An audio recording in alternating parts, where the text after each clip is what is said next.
Welcome to the deep dive. Great to be here. So today we're taking a close look at a recent interview with Marco Kroon. He's a highly decorated veteran here in the Oh, Netherlands. very well-known figure. Definitely. We'll be using a YouTube conversation from Pauw News. It's called Pauwcast. Oorlog shelled Marco Kroon staat paraat. De kunnen aanslag zijn. Right. And our mission, really, for you listening, is to dig into this. Yeah. We want to understand Kroon's perspectives on national security, societal preparedness, and also the long-term effects of military service, especially when it plays out so publicly with all the, well, the controversies, too. Okay, let's jump right in with something recent. May 5th, Liberation Day here. Yeah. There were demonstrators. They disrupted a speech by the Minister of Defense. Kroon was right there, front row, and she stepped in. He did. And what was striking was his immediate thought process. He said his first reaction was, this could be an attack. Wow, straight away. Yeah. It just shows that military mindset, doesn't it? That training kicks in. Yeah. He talked about scanning, looking at hands, movements, threat assessment. Right. For him, it was about protecting the solemnity of the day, remembering WWII vets, and upholding what he called fatsoensnormen. Basic respect, basically. Right, exactly. Basic standards of behavior in that kind of setting. Yeah. And he was willing to act, even with potential risk. Yeah. And the aftermath is interesting, too. Some demonstrators filed a complaint against him. Assault. His reaction, very calm. That's their right. It seems quite pragmatic. He even sort of analyzed their motives, suggesting they wanted attention. Yeah, and that the legal system might even, reward that. It does make you think about protest tactics. It really does. He has this almost strategic view of it. Right. And it's worth noting the defense minister, Breckelmans, apparently thanked Kroon. Right. So different viewpoints right there at the scene. Definitely. But then you had Willem Jabink, a lawyer associated with Extinction Rebellion. He criticized Kroon, said he disrupted a peaceful protest. Kroon completely disagrees. He thinks he stopped it getting worse. So it brings up that whole debate, doesn't it? Where's the line between protest and disruption? Who decides? Absolutely. And someone like Kroon, his whole life experience shapes how he sees that line. Okay, let's shift gears to a much bigger topic, Russia and Ukraine. Kroon doesn't seem to think tanks are rolling in tomorrow, but he made a really important point. War isn't just kinetic. That's key, I think. He pointed to increased Russian activity reconnaissance in the North Sea. Right. A reminder that threats aren't always obvious bombs and bullets. Exactly. For him, this is a bigger struggle. It's about defending our way of life, the values he feels past generations fought for. That historical perspective is really central to his thinking. It is. It frames everything. Now, regarding Dutch preparedness, he mentioned the intelligence services, AIV and MED, their secrecy. He sees that as a strength. Interesting. And he thinks the recent trend of boosting defense spending is good, especially after years and years of cuts. He talked about those cuts, didn't he? Said they really hollowed out the military. Lack of infrastructure.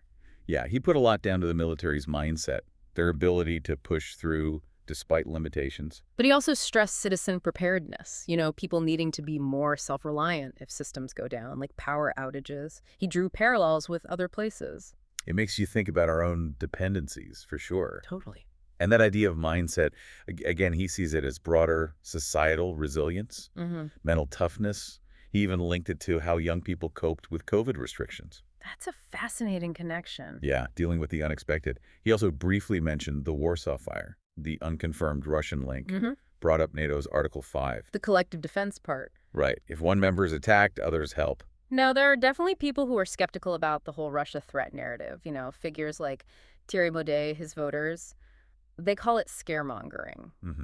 Kroon's take on that. He finds that skepticism very strange, even antisocial. Yes. Well, his point is, we plan meticulously for weddings, house moves, festivals. Right. But ignoring a potential threat to our whole way of life, he just doesn't get it. He pushes hard for self-reliance, community awareness. And he gets practical about it, too. Oh, yeah. Water, non-perishable food, a radio, the basics. But he went deeper, talking about hygiene, not just drinking water. That's often overlooked. He shared a story from Iraq, his unit getting sick from poor sanitation. It makes it very real, It does. That personal experience adds weight. Oh, And he mentioned the condom thing for carrying water. Yeah, briefly. So the media took it out of context. It was like a last-ditch survival tip. Right. Not everyday advice. Okay, switching tracks. Some viewer questions came up in the interview. One was about the biggest adjustment coming back from war. What did he say? It was the contrast, hearing people complain about tiny inconveniences here compared to what he'd I seen. can only imagine. And, kind of funny but telling, the weirdness of stopping at red lights when walking. Wow. That really paints a picture of two different realities. Definitely. Another viewer asked about the stereotype of veterans reacting badly to loud noises. Ah, the PTSD stereotype. Exactly. He pushed back on that, said only about 10% have significant issues, maybe 3% long-term mental impact. He feels the media focuses on the negative. Which often happens. Yeah. He believes most veterans are actually enriched by their service. And personally, he has no issue with loud noises, fireworks, none of that. That's an important counter-narrative. Good to hear. It is. He also discussed dealing with unfair criticism over the years. That must have been tough. He admitted it was, initially, struggled with the injustice, but he realized reacting angrily was self-destructive, a theft of your own lifetime, he called it. That's a powerful phrase. Isn't it? He found acceptance was key, especially when he saw how his fighting it affected his family. Resilience, really. A hard-won lesson, it sounds like. Okay, let's talk recruitment. Yep. The Dutch military wants to significantly boost numbers by 2030. Right, a big new campaign. Kroon's view on this? Pretty positive. He mentioned Finland's model. The basic training for lots of citizens. Yeah. He likes the idea of that shared experience, strengthening the collective feeling, the we. Though he did acknowledge Finland's history is different from ours. True. But he still sees merit in it, and he stressed the importance of both men and women in today's military. Good point. He also noted the shift in focus, maybe less on overseas missions, more on homeland defense now. Mm-hmm. And when asked if people should join, despite the risks, a definite yes. What was his reasoning? Freedom and peace are not free. He referenced WWII sacrifices. He even said something quite provocative, that sometimes a little bit of war can lead to peace. That's a heavy statement. It is. He also shared that his 3 sons are in the military. Wow, all 3. Yeah. He admitted to mixed feelings as a father, obviously, but believes deeply in service. He did mention they face downsides because of his public profile. I can imagine. For him, service wasn't a job. It was a way of life. Said weekends felt like an annoying interruption. That's intense dedication. It really is. Reflecting on Afghanistan, especially 2007, that was rough. His captivity, the trauma. It's a terrible time. But he says it ultimately shaped him positively, gave him a deeper appreciation for life. Finding something positive in the negative. Yeah, and sharing his story helped others with similar trauma. He seems able to talk about it quite openly now. Which is remarkable considering the doubt that surrounded his account for so long, even from within defense, apparently. Right. He offered some thoughts on why the ministry initially questioned him, maybe protocol, protecting the minister who wasn't fully aware of that specific mission. I see. Bureaucracy, perhaps? Maybe. He felt taking his report to the public prosecutor was a big mistake, led to leaks when he wanted privacy. Understandable. He said he went public mainly to defend himself, and so his kids would have his side of the story. Makes sense. What about the film Di Verlini? Fireline. He thought it was mostly good, especially the legal parts, but he pointed out it missed his conviction for resisting arrest, so not the whole picture. Ah, okay. An important omission for him. Definitely. And he mentioned the taser incident, too, how the media portrayed it versus what he says was a minor bar incident. He felt the images used by the INOS were misleading. The power of images. Exactly. His view now on people who doubted him. Acceptance, mostly. He used a boxing analogy, fight hard in the ring, friendly after. Interesting. He doesn't feel the need to belong to an organization he felt treated him badly back then.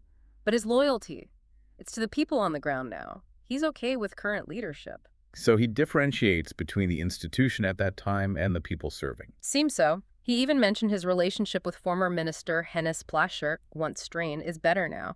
He stressed his own loyalty, his principles sometimes clashing with higher-level stuff. Right. Which brings us to, well, the Wild Glass incident. Oh, boy, yes. Yeah. This one is memorable. A police officer filed a claim for emotional distress. It's Shawshed claim. Yes, because he saw Kroon urinating in public during carnival. You're kidding. True. Seeing that. Apparently so. Kroon found it pretty absurd. Even his lawyer was apparently baffled by applying shock shade to, well, that. Okay. What were the details again?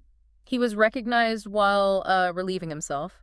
Officer reacted, maybe said, Doger Kroonef, take Kroon down. Kroon admits he was drunk. It was carnival. got 140 fine. Cool. But then his mistake, he says, was going back to argue or interact near the fence again. Got arrested. Lots of officers involved. And the claim, the emotional distress claim. The officer got 150 euro. 150 euros. Wow. Kroon sees the funny side now, but acknowledges the scrutiny he's under. But he found a positive spin on even this. He did, surprisingly. He thinks all these public struggles, this intense scrutiny, actually kept him grounded, prevented him maybe spiraling into alcoholism after captivity. That's quite a perspective. Yeah. A strange kind of accountability. Yeah. And his loyalty to the monarchy, the Netherlands, that kept him going too.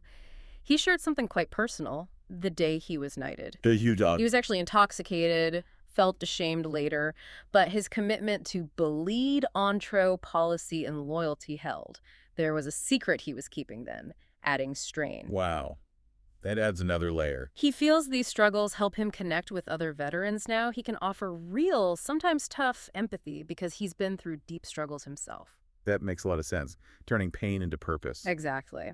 So wrapping up this deep dive on Marco Kroon, what really stands out is this unwavering sense of duty. Yeah, and a very direct, often unconventional perspective, plus incredible resilience through some really public adversity. We definitely hit on some surprising things that Shockshade claim is unforgettable. Truly. Yeah. And we got insights into the complex, long-term impact of military service, the good and the bad.